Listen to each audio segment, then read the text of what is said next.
Hey guys, LevelCap here, and today in gaming, Warzone has a big problem. The first big update for the PlayStation 5 is live, a new trailer shows off the Mass Effect remaster in all of its glory, and much more.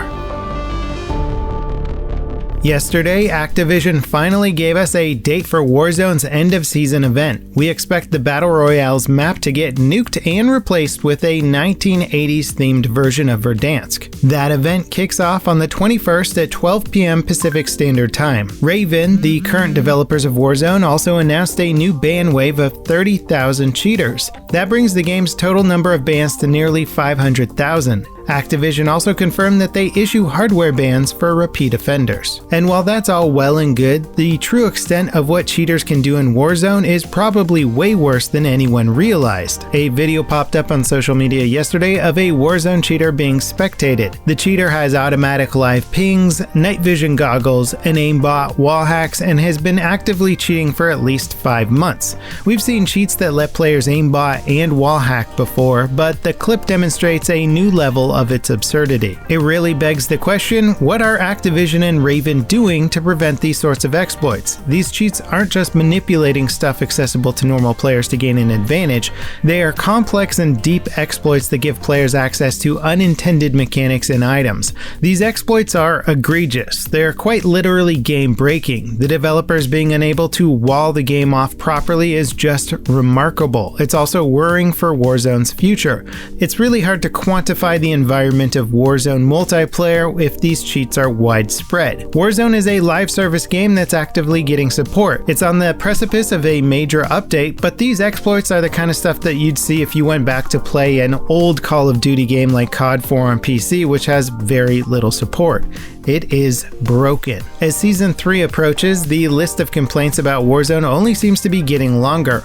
Warzone doesn't have a dedicated social media presence. The developers stay silent about critical issues for weeks and don't communicate at all about future updates. Cheaters appear to be tearing the game apart. All that said, it's unclear how widespread cheating actually is in Warzone. It's also unclear what kind of hacks most cheaters use. Based on our polling here on the YouTube community tab and Twitter, it sounds like most players run into one cheater every other match. Raven and Activision need to sort it out either way if Warzone is going to continue being supported for years to come. Despite its current issues, Warzone is still one of the best battle royales around. If it didn't have these problems, the conversation about the game would be totally different. Cyberpunk 2077 just got a surprise update that squashes a ton of quest bugs. Most of the fixes are for issues that would prevent progress. One of the most critical fixes is that police officers won't spawn directly behind you if you're standing on a rooftop. Overall, the update isn't groundbreaking or anything. The developers are still working on getting Cyberpunk relisted on the PlayStation Store. That should happen sooner rather than later, but there are probably a few more major updates in store for the game either way.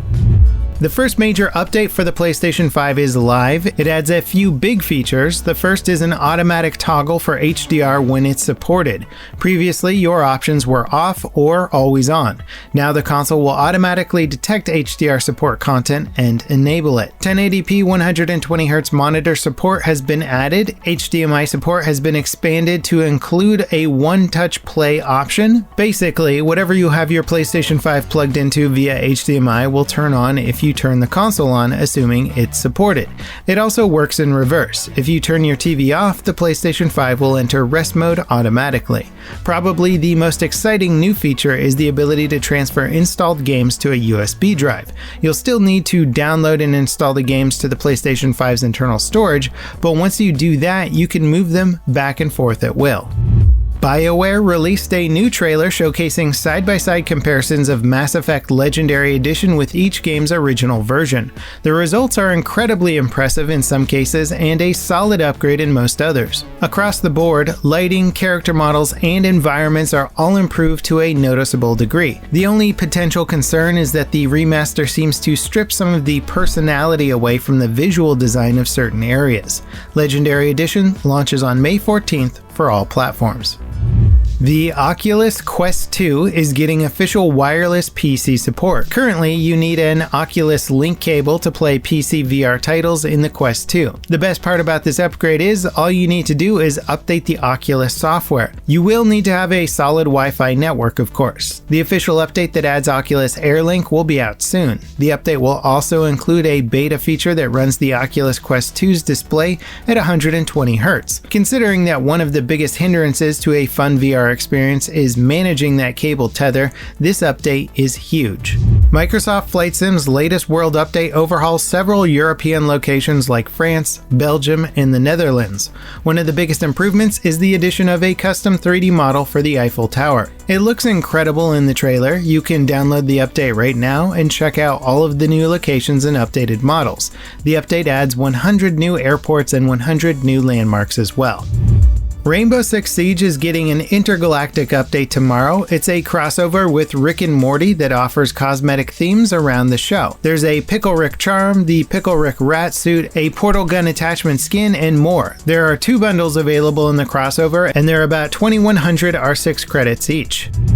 World War I FPS Beyond the Wire just got a major content update. For King and Country adds the British Expeditionary Force and Harlem Hellfighters as playable factions. It also adds 3 new maps, several new weapons, and of course a ton of bug fixes, performance enhancements, and tweaks. Diablo II Resurrected Technical Alpha might be over, but that didn't stop players from unlocking additional content that the developers had intended to wall off. A player figured out how to switch to characters that were not in the alpha and uploaded gameplay of them to YouTube. This is possible thanks to the robust mod community around Diablo II.